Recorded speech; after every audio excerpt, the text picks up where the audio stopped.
Welcome to Open Whispers channel. Kindly remember to subscribe, hit the like button, remember to click on the bell to enable you to get notified whenever we have a new video. When secret whispers turn to open whispers, the tyrant knows that his time is up.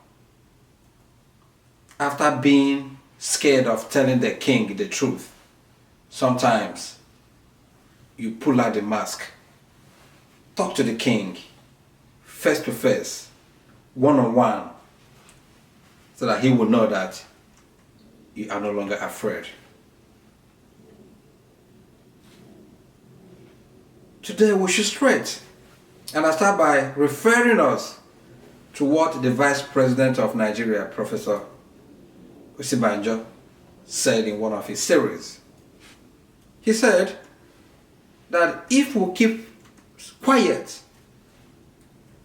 if we keep hoping that things will just normalize, we find ourselves heading for something much worse than what we are seeing today. Meaning that sometimes silence may not be golden. We have to tell ourselves the truth. We have to pull each other aside and say, hey, and when somebody is dancing wrongly or with the wrong steps in the arena, when the masquerade dance is going on, is the kingsman or the brother that's going to be scratching his eyes because he's uncomfortable with the person dancing in the arena. The person dancing in the arena may think, oh, he's doing the best dance, without knowing that he's putting the wrong foot forward and backward. It's only the kingsmen that will be shifting in their chairs because they know something is not good. Now, recently, there is this order from Ipob that says, quote unquote, that Fulani cows will be banned, that the consumption will be banned in the southeast from a certain time. And the singing of the national anthem will also be banned in Nigerian schools. And let me ask you this. We have a creed that has been propagated through APGA, All Progressive Grand Alliance. I keep on referring to that party because it's a party that is so dear to my heart. Sometimes we leave politics aside because of their creed that says, be your brother's keeper. Why are we blaming the North? It's true that the Northerners have been in power majority of the time since our independence. But they have their own issues. What have they been able to do for the common Northerner? Sometimes I used to tell them that you'd be surprised that it may take another Jonathan or somebody from the South, another Obasanjo, or even an Igbo man to develop the North. It was Jonathan that created the Amajiri schools. And he said that even when he was creating that some northern governors were not happy with him. Meaning that the poverty in the North, the underdevelopment in the North, the 2 million out-of-school children in the North, a ticking time bomb, is the deliberate act to keep that place underdeveloped for selfish reasons. The same thing goes to the Southeast. So if these people have not been able to, the leaders have not been able to lift their people out of poverty, have not been able to develop the North, one would have imagined that the North would have been the Dubai of Africa today, but it's not so. The ordinary people in the North are still suffering. So if that has not happened, why do you blame them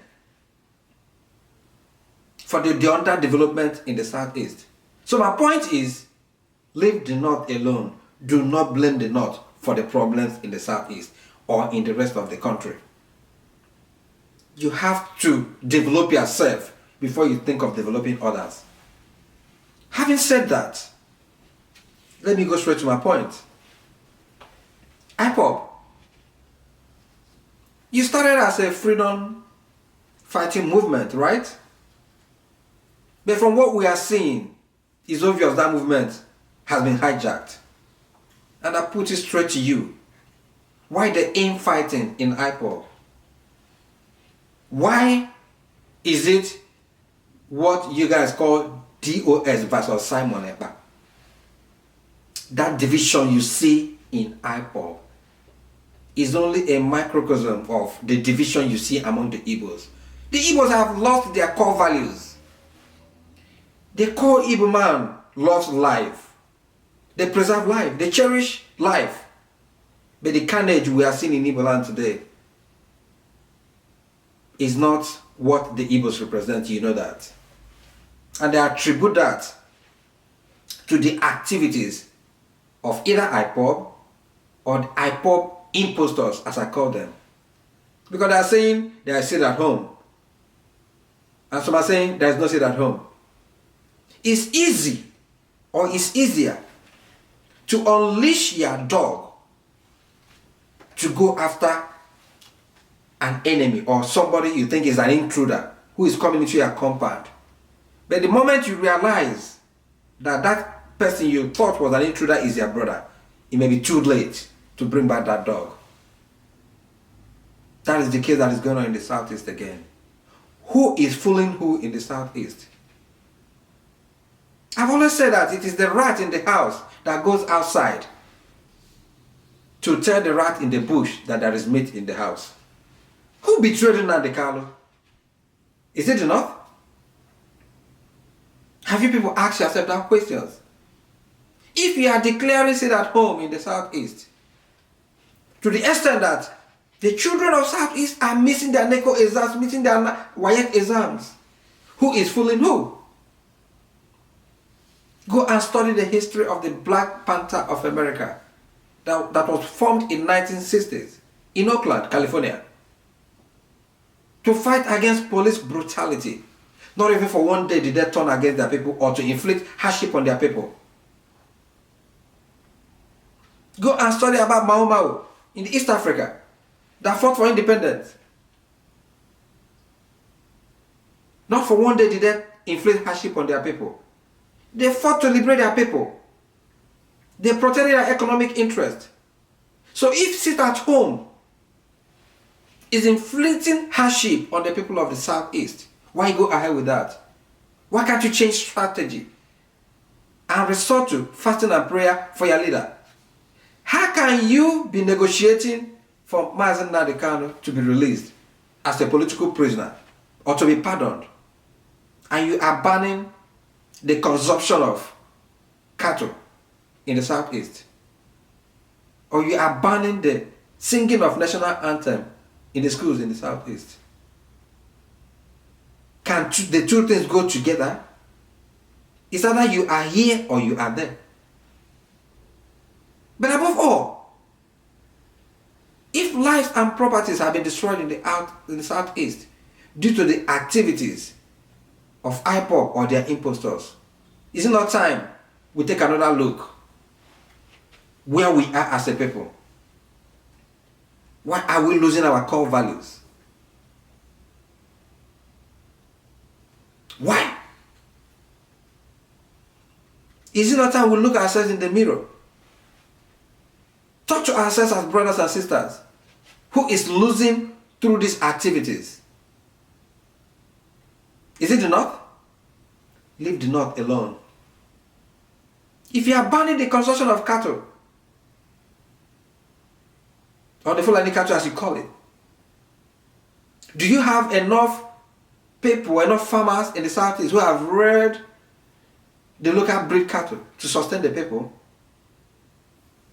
If you are banning the singing of national anthem in the schools, do you know that's an act of war? Are you ready for that? Do you go to a gun battle with a knife? How many youth have we lost through the struggle? When you are aiming to be the president of Nigeria, whether you believe in it or not, and these things are going on, who is losing? I've always believed that our problem as a people is lack of unity. And the people you are trying to convince to give you the opportunity to rule, they are telling you, go and talk to yourself. You dismiss that with a wave of hand and think it's something you can dismiss through rhetorics. Who is against the Igbos? The Igbos. In Anambra, who ran to Abuja to convince the North to declare state of emergency in Anambra in order to rig the election? Is it the North? The Igbos. Leave the North alone. Who tried to kill Professor Soludo before the election? Is it the North? The Igbos. Who tried to stop the inauguration of Anambra International Cargo Airport? Is it the North? The Igbos. If you were to be in those days, the person that tried to do this to inflict hardship on the people of the Southeast, that person would have been banished from Igbo land. That shows unity. It's only when you come together as a people to develop your land, that's when others will start respecting you. And not when you sell each other's for personal selfish purposes.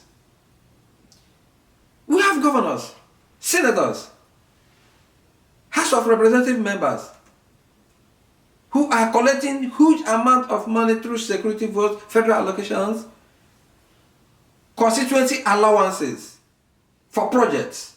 These projects are not developed. Are you aware of the fact that even in Abia State, that the governor who initiated a project that has stalled flyover, and people are asking questions, and this man had the effrontery to be asking people, to be saying that people who have no vehicles are asking why the flyover has been abandoned. That is our governor. That is our representative. He is not accountable to anybody. And he is making mockery of the suffering of the people. Are you seeing the carnage or the decay in Abia State? Is it enough? The federal allocation that comes to that state, and most of the southeastern states apart from Ebonyi State, what do they do it for? It's only Ebonyi State that can boast of massive infrastructural development. What about other states? The point I am making is this: that we need to come together as a people, talk to ourselves, and stop blaming the North. They are not your problem. If we keep on going the way we are going, it's not about Nigeria destroying our value system, destroying our norms that our forefathers stood for because of politics. I am of the opinion that regardless of the political platform you believe in, that politics is only a vehicle to attract development to your own people. What have we done with it over these years? We need to stop this blame game. We need to stop killing ourselves. We need to start asking ourselves questions. Who is fooling who? Who is marginalizing who? The money that comes to the entire Southeast, what are our people doing with that? The average investment of a core Igbo man to the Southeast is hotel, filling station. They go to other places and invest heavily. They turn to philanthropists for political reasons overnight. My brother, politics or good governance has nothing to do with philanthropy. If you don't have it, you don't have it. We need to come together as a people, talk to ourselves, and know that it's not the stab in the back that kills you.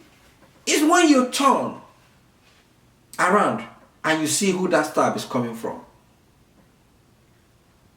The Igbos need to come together and strengthen our values.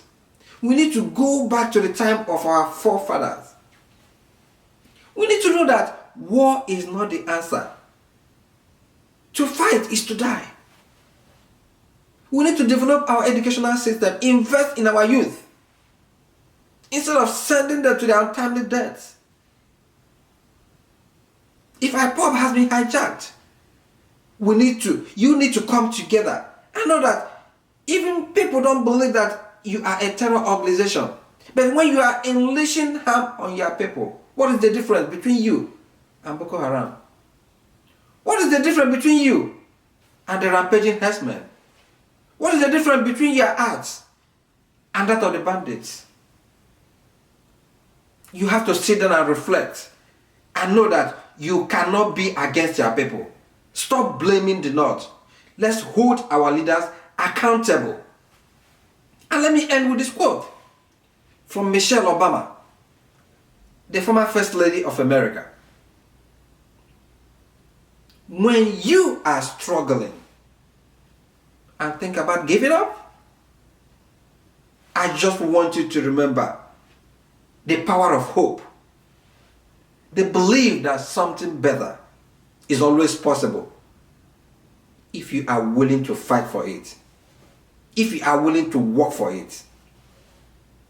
Our hope that if we work hard enough and believe in ourselves, then we can achieve whatever we've ever dreamed of, regardless of the limitations others place in us. The hope that when people see us for who we truly are, just maybe, they too will be inspired to rise to their best possible selves. As we aspire for the #1 seat in Nigeria, we need to ask ourselves this question: do we really believe in ourselves? Have we lost that hope that among ourselves that we can be our brother's keeper? It's only when we develop ourselves, when we develop the East, to make it the Dubai of Africa, that is only the time. Instead of begging anybody for you to be the president of the country, they will come begging you to come and lead them. A word is enough for the wise. This is Open Whispers. Remember to subscribe, hit the like button, and please share the video. Thank you.